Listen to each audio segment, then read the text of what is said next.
से हो जाला रे, मन जइया तोरा में खो जाला रे। कश्यप जी तनी गाड़ी रिजर्व करके ले आवा। बोलेरो की स्कॉर्पियो?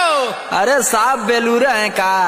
अरे समर सिंह का मैडम बोलेरो से ना स्कॉर्पियो से जाइए। ओके सर।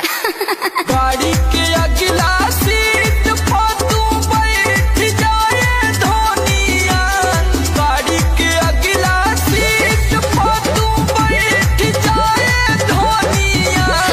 वही जा रही देखत हुई है छोटा की तहर बहिनिया, वही जा रही देखत हुई है छोटा की तहर बहिनिया। अब कुछ नहीं हो सकता, तुम सबका बाप आ रहा है। देखो आ गया तुम्हारा बाप आ गया। प्यार करने लगी हूँ आजकल, तेरे ही नाम से सवरने लगी हूँ। जनता नी हम ते दिलवा तोड़ देबे, जनता नी हम ते दिलवा तोड़ देबे। ऐसे क्यों बोल रहे हो? तो कुछ दिन बाबू सोना कहबे, फिर देवता से बना के छोड़ देबे। अंगना में रेडियो, दुआरा पर वीडियो, छता बापा देख लगावा दीजिए जाजी, हमरा बबुआ के बड़ा ही मना दीजिए जाजी। कब हमार मम्मी के दामाद मिलेगा? जवन चाहता हमारा से जान, बियाह के बात मिलेगा। अभी नहीं हरे में टूटा गेहूं धान, बियाह हे धनी हो अरे जियो हे प्यार, हे धनी हो बुना जे रूपनिया, कैसे भोजनिया चली ना।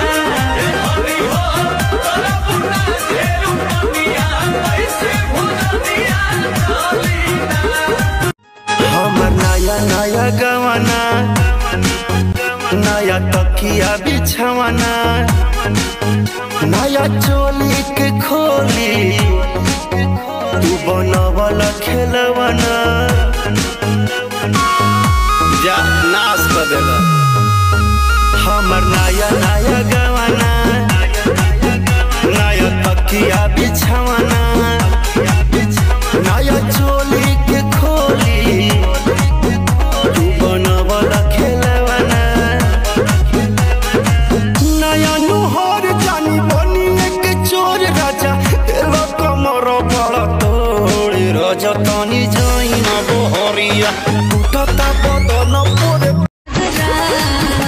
हे धनी हो कि हम ले ले आई राजस्थानी घाघरा ही लई हो के हम नया नया गवाना, नया तकिया बिछवाना, नया चोली के खोली, तू बनवल खेलवाना। जा नाश कर देगा हमर नया नया गवाना, नया तकिया बिछवाना, नया चोली के खोली। दीपक कैला बरियारी, नाच दिल नया साड़ी, ओई उठवा पतगिया, नदी ताना महारी।